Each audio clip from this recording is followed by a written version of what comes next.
Pode começar, irmão.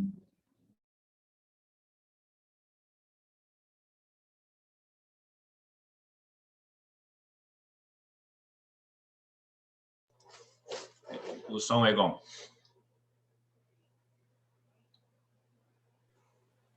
Pronto. Eu conheci o Daniel em 2015. Dani, foi 2015 aquele evento. E lá eu pude aprender muitas coisas, né? Estávamos lavando os pratos uma vez e Daniel disse assim: "Nossa, como é que você prega assim, né? Não sei o quê." Eu pensava que ele estava falando com outra pessoa.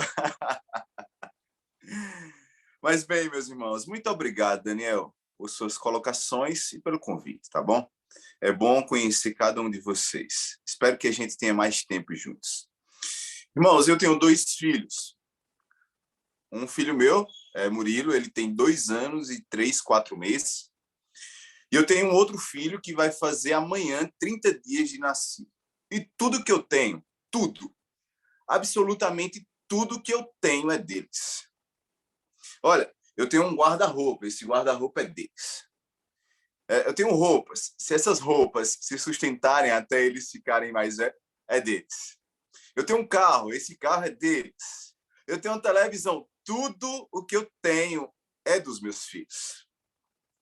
Mas nem tudo eles podem acessar. Observe, eu tenho um fogão lá na cozinha. Apesar de ser deles, eles não podem acessar. Eu tenho uma geladeira lá na cozinha. Mas apesar da geladeira ser deles, eles não podem manipular a geladeira como eles querem, porque eles não têm maturidade para isso. O que eu quero dizer é que maturidade dá acesso. Não é porque que tudo que eu tenho é dos meus filhos que eles podem acessar. Mas vai chegar um momento onde eles vão ter maturidade suficiente e vão conseguir acessar tudo. E hoje nós vamos falar sobre maturidade. É uma necessidade para que nós possamos crescer. Maturidade é uma evolução necessária. Nesse capítulo que você leu, Gil, é um dos capítulos mais intensos que eu encontro na Bíblia. Esse capítulo se divide em alguns dias. Não acontece em um momento, são alguns momentos. É como se fossem os melhores momentos de alguns dias. Quando você inicia o capítulo 26, você tem uma surpresa. Jesus está jantando na casa de Simão, leproso. Chega uma mulher com um vaso e derrama sobre Jesus. Chora, limpa os pés de Jesus. Imagina a cena. Está todo mundo lá, pessoal. Os discípulos estão lá. O ex-leproso, provavelmente curado, está lá. E vê essa cena onde Jesus, ele meio que é abraçado, ele de maneira alvoroçada é agarrado por aquela mulher e ela limpa os pés de Jesus com os seus cabelos. Mais para frente, no versículo 3, veja como esse capítulo é intenso. Algumas pessoas que ouviram Jesus pregar, que viram Jesus curar, que viram Jesus ensinar e cuidar das pessoas, tramam, coadunam para que juntos possam matar Jesus, prender Jesus, fazer Jesus sofrer. Mas por quê? Ainda no capítulo 26, no versículo 14, um dos 12 o trai. Mas não foi uma traição qualquer. Talvez Judas, ele escolheu uma das piores formas de trair alguém. Foi com um beijo. E dizem por aí que você nunca vai ser traído pelo inimigo. É sempre por um amigo. Por isso que quando Judas chega, Jesus diz: "O que te traz, amigo?" Isso é quase um terrorista. No verso 26, Jesus intitula a ceia, não é? Em algum momento, você já leu na ceia do Senhor esse versículo 26. E ainda, para encerrar, o quanto intenso é esse capítulo, meus irmãos, você observa que Pedro, um dos 12, representa muito bem nós. Cada um de nós somos Pedro. Ele chega para Jesus e diz: Jesus, como assim? Você vai ser morto? Não. Eles podem te abandonar, eu não. Eles podem te trair, eu não. Eles podem te decepcionar, mas eu não. Como ele representa a gente. E aí a gente chega nesse versículo 36, onde Geu acabou de ler para a gente. E Jesus, ele é capaz de mostrar para a gente que a maturidade é uma evolução necessária. A pergunta é, irmãos, por que aqueles discípulos não conseguiam ter maturidade para evoluir? Porque era necessário tanta coisa, eles verem tantas coisas para que pudessem evoluir. Em primeiro lugar, fazendo uma observação dos discípulos. A preocupação dos discípulos não estava nas pessoas, estava em coisas. Olha o que diz Mateus 26, 7. Enquanto Jesus estava lá e a mulher derramava o bálsamo sobre ele, um dos discípulos diz: que é isso que ela está fazendo? Pega esse dinheiro, pega esse vaso desse perfume, vende e pega o dinheiro e dá aos pobres. A preocupação dos discípulos estava em coisas e não em pessoas. E Jesus estava tentando alertar para ele: é preciso vocês olharem para o que mais importa, é preciso vocês terem maturidade para evoluir. Em segundo lugar, por que os discípulos não tinham maturidade suficiente? Por quê, hein, Cláudia? Por quê? Era porque, olha o versículo, o capítulo de Mateus, capítulo 20, os discípulos, Tiago e João, eles estavam lutando por uma posição. Até a mãe dos dois entra e diz: Jesus, coloca um do teu lado esquerdo e outro do teu lado direito. Porque os discípulos não tinham maturidade. Olha para Mateus, capítulo 36, versículo 35. Faltava autoconhecimento, irmãos. Faltava que aqueles homens olhassem para eles e se conhecessem. Era necessário que eles dissessem assim: eu não consigo, eu não posso, eu não sei, eu sou pecador, Senhor. Qual era a discussão no versículo 34? Olha, vocês vão me abandonar. Os discípulos dizem: jamais te abandonarei. Sabe por que eles falaram isso? Porque eles não se conheciam. Porque eles vestiam uma capa que muitas vezes nós vestimos, de super cristãos. Como eu gostei de que Francisco falou aqui, eu estou ansioso. E quantas vezes nós vestimos uma capa e dizemos assim: mas nós não. Nós somos imbatíveis, implacáveis. Nós somos invencíveis. E essa era um erro muito crasso dos apóstolos. Jesus diz: vocês vão me abandonar. Eu sei o que eu estou falando. Os discípulos: jamais eu te abandonarei. E qual foi a real? O que aconteceu? Quando Jesus olhou para o lado, eles já não estavam mais lá. Porque aqueles discípulos não tinham maturidade. Mateus capítulo 36 revela: faltava empatia. Eles não conseguiam olhar para a mulher que derramava o perfume sobre Jesus com empatia. Eles não conseguiam olhar para o próprio Jesus com empatia. Fiquem aqui comigo. Eu vou ali orar. Quando ele voltou, Jesus os encontrou dormindo 3 vezes. Não foi uma, não foram 2, foram 3 vezes. Eles não tinham empatia. Lembra das crianças? Estavam fazendo talvez uma festa por ter Jesus ou por ter aquele movimento todo lá. E qual foi a ação dos discípulos? Tira essas crianças de aqui. Jesus, mais uma vez, dá uma lição neles. E diz: se vocês não forem iguais às crianças, vocês não vão entrar no reino dos céus. Eles não tinham empatia, por isso que eles não tinham maturidade. Maturidade é uma evolução necessária. Jesus é o maior exemplo de maturidade que algum ser humano pode ter. Eu fiz o meu TCC na faculdade, eu fiz administração, eu fiz meu TCC voltado sobre liderança. Quando eu fui pesquisar sobre os líderes do mundo, todos os líderes depois de Jesus citou Jesus em algum momento da vida. Todos os grandes líderes relevantes. Era por causa da maturidade de Jesus. Maturidade para olhar para um inimigo e dizer assim: ei, amigo, o que é que te traz aqui? Maturidade para sentar na mesa com as pessoas que logo, logo iria traí-lo, fugir, com medo, negá-lo. E dizer, vamos comer juntos. Maturidade para poder entender o que se passava na cabeça daqueles caras. E olha, vamos aprender com Jesus como ter maturidade hoje. Jesus, no capítulo 36, versículo 37. Vamos ler comigo.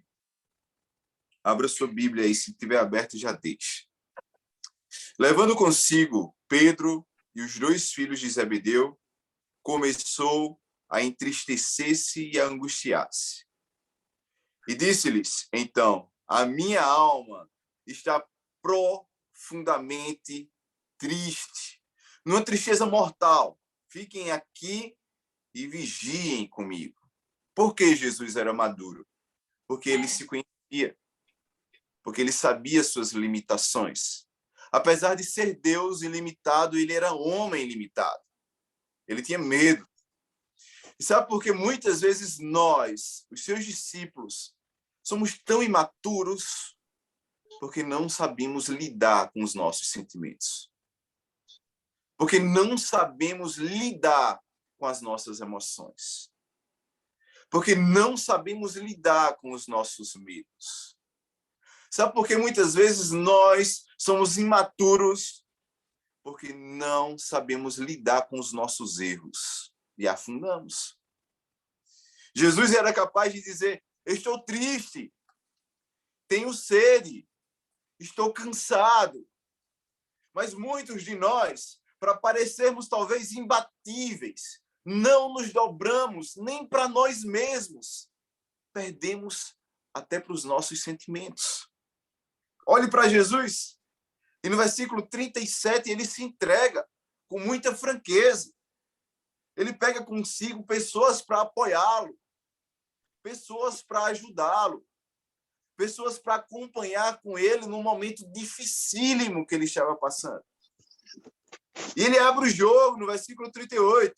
Minha alma, ela não está só simplesmente triste, Daniel. Minha alma está profundamente triste. O primeiro passo para a cura e para o amadurecimento é reconhecer esses sentimentos. Irmãos, nós cansamos. Irmãos, é normal sentir medo. Irmãos, apesar de não ser aceito, faz parte da carne pecar. Não é que você vai pecar. Não é que você tem que pecar. Mas quando isso acontecer, você precisa entender que você não é o verme do carrapato. Há uma saída. Volte para onde você caiu e mude. Há uma alternativa. Jesus era maduro, porque ele conhecia esses sentimentos. Ele sabia olhar para ele e sabia definir o que estava passando sobre ele. Você sabe como é que você chegou aqui hoje? Quais foram as coisas que aconteceram durante a sua semana? Como estão as suas emoções? Sabe de uma coisa? Maturidade é uma evolução necessária. E quando você olha para você e se reconhece, sabe onde está e para onde vai, isso é uma prova de maturidade. Quem já assistiu O Pequeno Príncipe viu uma cena onde alguém dizia assim, que se você não tiver caminho, se você não sabe para onde ir, qualquer caminho serve. Mas para o cristão, não. Nós precisamos ter maturidade. Nós precisamos entender que a maturidade é uma evolução necessária. E olhar para dentro é um ponto fundamental nesse crescimento. Sabe por que Jesus ele era maduro? Além de olhar para si, se identificar e saber como estava o seu estado emocional, físico, ele tinha consciência de que aquela tristeza não era porque, em primeiro lugar, ele estava simplesmente sendo traído. Você pode perguntar, Egon, por que ele estava triste? Alguém pode responder, é porque ele estava sendo traído, Ego. Seu amigo íntimo estava traindo ele. Talvez seja porque ele ia ser agredido daqui a alguns instantes, estava ansioso demais, e isso era uma tristeza que abalava tanto o seu coração que fazia com que ele suasse sangue, como o apóstolo Lucas diz, como Lucas diz, na verdade. Porque ele estava triste, você pode dizer porque estavam zombando dele. Quem estava zombando dele? Algumas daquelas pessoas que ele talvez curou, que viu ele estendendo a mão e fazendo milagres acontecer, e talvez isso entristecia o coração de Jesus. Você pode me dizer. Talvez ele estava triste, alguém pode se levantar aqui e dizer assim, Nari, ele estava triste porque vai ser açoitado daqui a alguns instantes. Ele estava triste porque ele vai levar uma cruz, que a culpa não era dele, o erro não era dele. Era porque outras pessoas fizeram algumas coisas que desobedeciam a Deus e isso ia cair sobre ele. E talvez você esteja enganado. Talvez esteja triste Jesus, porque quando ele olhava para os seus discípulos, ele não viu uma maturidade necessária para a evolução. Talvez eles viam seus discípulos, como eu falei, brigando entre si por posição, para quem ia estar mais perto de Jesus. Talvez ele olhava para os seus discípulos e quando olhava, viu seus discípulos mais preocupados com as finanças do que com pessoas, com coisas do que com pessoas. Talvez o que entristecia mais Jesus era o fato de quando ele olhava para tudo aquilo ali que estava com ele, 3 anos ensinando, cara. E o que ele via era pessoas que não sabiam para onde ir, não sabia nem se autoavaliar, nem responder sobre si, porque não tinha uma maturidade necessária para evoluir. A pergunta que eu quero fazer é: você é uma pessoa madura? E a maturidade que eu estou te perguntando aqui não tem a ver com idade. Tem a ver com condição de dirigir, com condição de ter acesso a algumas coisas. Lembra dos meus filhos? Tudo aqui é deles, mas nem tudo eles podem acessar. E a igreja parece que precisa acordar para isso. Toda a igreja precisa acordar para isso. Que tem todas as coisas, nós temos todas as coisas em acesso, mas nem todas as coisas nós podemos acessar porque nós não temos maturidade. E às vezes nos pegamos brigando por coisas. Nos pegamos discutindo por dinheiro. Nos pegamos discutindo por opinião nossa. E essa maturidade que Deus está dizendo para você, é preciso que você tenha maturidade para ter acesso. Sabe por que Jesus era uma pessoa madura e precisamos seguir ele para a gente encerrar essa reflexão? Jesus era maduro porque ele conseguia cumprir a sua missão. Nossa! Aí no Rio de Janeiro tem o acho que é o BOP, né? O BOP. Missão dada é missão cumprida. Eles aprenderam com Jesus. Sabe por quê? Versículo 2. Jesus sabia de todas as coisas. Vai comigo. Versículo 2 desse capítulo. Versículo 2, olha o que diz. E como vocês sabem, estamos a 2 dias da Páscoa. E o Filho do Homem será entregue para ser crucificado. Quem era esse Filho do Homem, senão ele?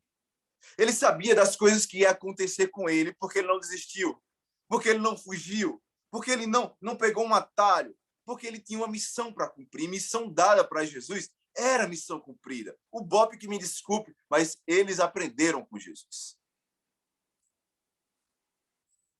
Jesus não se esquivava. Jesus não retrocedia. Mas, Egon, vai doer, não importa, eu tenho uma missão para cumprir.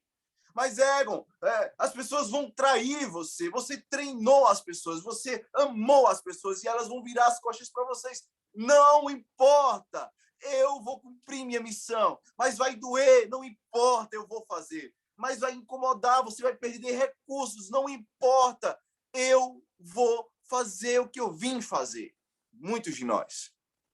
Na primeira gripe vai embora.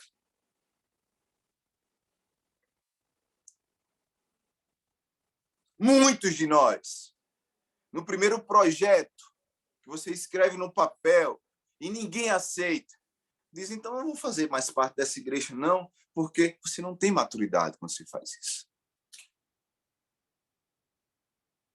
Muitos de nós já não está entre nós, porque em algum momento, algum irmão olhou para ele e não falou. E talvez não falou por um monte de coisa, porque o irmão não queria falar, ou por foi algum problema, e já não está no nosso meio, sabe por quê? Porque não tem a maturidade de sofrer. Mas se sofrer, eu vou continuar aqui, porque o lugar de estar é esse aqui. Ó, deixa eu dar um exemplo para vocês. Vocês lembram de Noé, não é? Noé, ele teve aquela missão de construir a arca. E quando você olha para a arca é algo colossal. E aí, a Bíblia vai dizer que talvez tinha uma janela, um espaço para que ele pudesse olhar fora. Eu não sei como é que era isso. E quando Noé, ele olhava para fora, depois que as águas encheram, o que ele via lá fora? Ele só via água, meu amigo. Provavelmente tinha corpos boiando, porque as pessoas morreram naquela época. E quando ele olhava para dentro, o que ele via? Ele via um monte de animal, bota todos os animais numa arca e imagina o cheiro daquela arca. A comida para os animais. Os animais não defecavam fora, não. Eles não tinham um barco banheiro, não. Eles defecavam lá dentro mesmo. Imagina o cheiro dessa arca. Só que quando ele olhava para fora da arca, o que ele via? Morte e destruição. E apesar do cheiro não estar agradável dentro da arca, o único lugar de vida era lá dentro, meu filho. Fora da arca, morte e destruição. Dentro da arca, tem um mau cheiro, tem um incômodo, eu não estou gostando, está desconfortável. Mas era o único lugar de vida. Sabe o que é que eu estou dizendo? É que muitos de nós, muitos entre nós, não entenderam essa regra. A arca é a igreja, filho. E às vezes você está aqui e está desconfortável. Mas eu tenho que ficar, é minha missão. Eu tenho que cumprir minha parte no acordo. Não dá para ir só por Jesus. Eu tenho que fazer a minha parte. Então, se você quer vida, fica dentro da arca. Ego, mas vai incomodar. Aprende com Jesus, cara. As pessoas vão abandonar você, vão ferir você, vão decepcionar você, mas custe o que custar. A missão dada é missão cumprida. E sabe qual é a nossa missão? Perseverar até o fim. Continuar, irmãos. Continuar. É simples assim. Continuar cantando, meu irmão que cantou. Continuar servindo, meu irmão que serve. Continuar. Nossa missão não é estar certo numa discussão com o irmão. Não. Nossa missão não é ser o exemplo, o melhor. Não. Você vai errar, você vai quebrar a sua cara, filho. Se ninguém lhe disse isso, preste atenção. Você vai pecar. Pessoas vão decepcionar você, trair você, Gil. Agora, se você se achar o centro do universo, se você se achar a melhor mulher do mundo, que ninguém pode falar, ninguém pode dizer, apontar os erros, você está no lugar errado. Você está olhando para o lugar errado. A arca é a igreja. Sente o cheiro da igreja. Às vezes não cheira bem. Às vezes incomoda, meu irmão. Mas só tem vida dentro da arca. E Jesus é nosso exemplo de maturidade, porque ele sabia de tudo que ia passar. E para meu espanto, olha a cena. Eu estou terminando essa mensagem. Está todo mundo lá. Quando eu falo todo mundo, seus discípulos. eles almoçavam juntos. Eles jantavam juntos, né? Como era o tempo livre, imagina. Talvez eles brincavam feito a gente brinca aqui, né? Quem joga a pedra mais longe. Talvez eles tentam, a gente brinca aqui de fazer leitura. Quanto mais longe a letra está e quem enxergar ganha um prêmio. A gente brinca. E talvez eles brincavam. Naquele dia no Jardim Getsemane, onde alguns estudiosos dizem que Jesus foi para lá para ser prensado, porque o Jardim Getsemane era o lugar onde prensava os azeites, e Jesus foi ser prensado para tirar o melhor dele para nós. O dia era diferente. Viu, Daniel? Eu imagino um dia nublado, um dia frio, um dia meio assustado, porque Jesus sabia. Versículo 2 ele diz, olha, daqui a uns dias o Filho do Homem vai ser entregue. Vamos ali orar. E aí Jesus está lá orando. Lucas diz que ele suou sangue. Depois estuda, irmão, sobre o que é suar sangue. Isso acontece quando você está angustiado ao extremo. Isso acontece até hoje. E Jesus estava angustiado ao extremo. Talvez ele olha lá para o lado e diz, poxa vida, os caras não entenderam nada. Eles estão dormindo. E aí acorda os caras. Orem comigo. Pelo amor de Deus, era como se ele dissesse assim, pelo amor de meu nome, ora comigo, cara. Os caras cansados não conseguiam nem orar com Jesus, vigiar 1 hora. Depois de tantas promessas que eles fizeram a Jesus, eles não conseguiam cumprir uma de estar com o Mestre. O mais assustador não é isso, o mais assustador é que quando ele está falando pela 3ª vez com seus discípulos, ele diz, se põe de pé. Vem ali o que me trai. E alguém está se aproximando dele.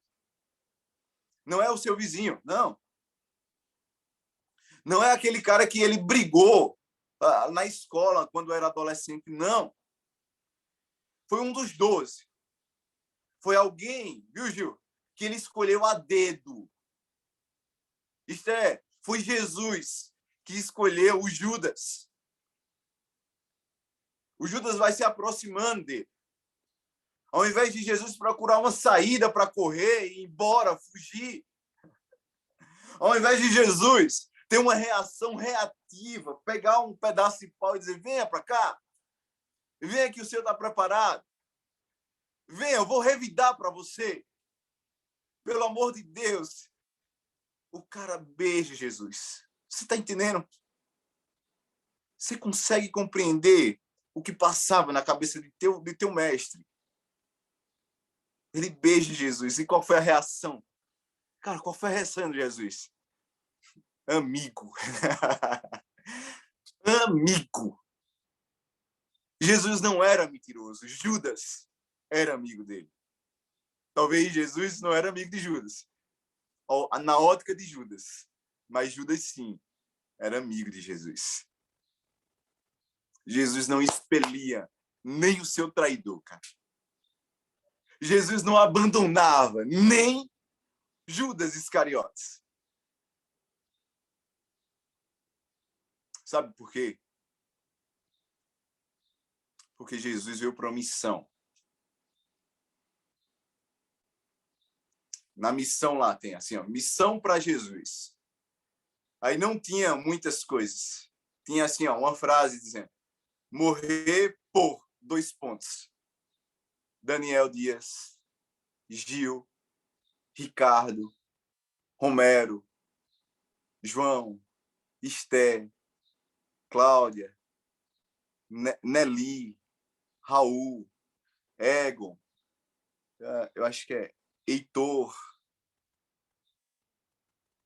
Terminou todos os nomes do mundo e tinha um ponto final. E tinha outra frase dizendo assim, vai lá e faz. Aí Jesus veio, pegou uma tinta que a gente chama de sangue e colocou lá, ó, feito, pago. Jesus é nosso maior exemplo de maturidade, para que você possa ter acesso.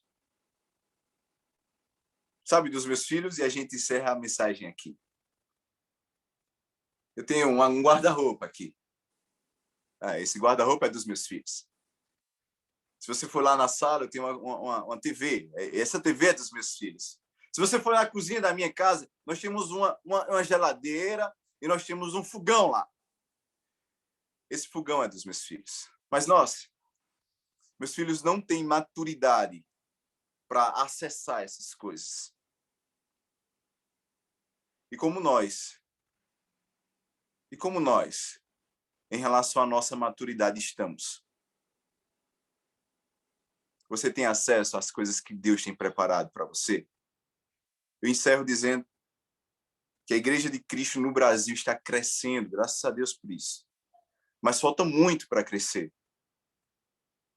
E quando nós entendermos que maturidade é uma evolução necessária, ninguém desiste da igreja. Por nada. Vamos orar?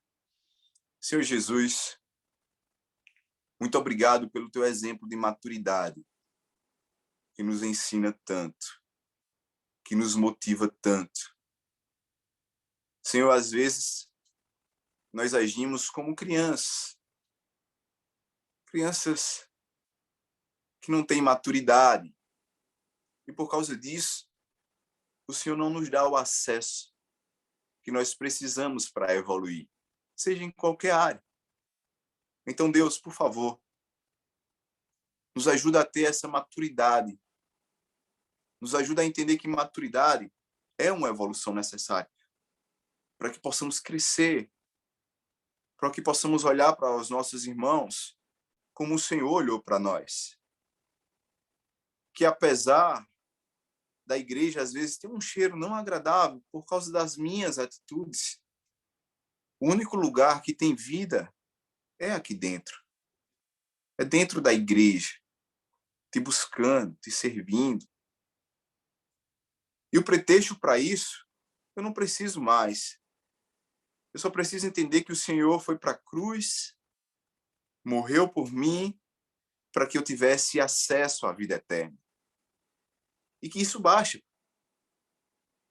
O Senhor não morreu simplesmente para que eu fosse feliz. O Senhor morreu para que eu fosse salvo. O Senhor não morreu simplesmente para que eu tivesse comodidade. Não. O Senhor morreu para que eu fosse salvo. O Senhor não morreu para que eu não passasse por dificuldades. Não. O Senhor morreu para que eu fosse salvo. Me ajuda a compreender essas coisas. Que toda ansiedade, que toda fragilidade que nós temos possa dar acesso a essa maturidade e seremos um povo cada vez mais forte. Te agradeço, Deus, por essa oportunidade de conhecer uma nova congregação que eu não conhecia, novos irmãos que são uma bênção no teu serviço. Abençoa essa congregação com cada dia mais maturidade, sabedoria, que o foco seja sempre o Senhor. Conduz cada membro, cada servo, cada mulher, cada homem, cada criança, que essa igreja possa crescer em graça, conhecimento, possa crescer em número e que o Senhor possa ser visto cada dia mais em cada um desses servos. Em nome de Jesus Cristo. Amém.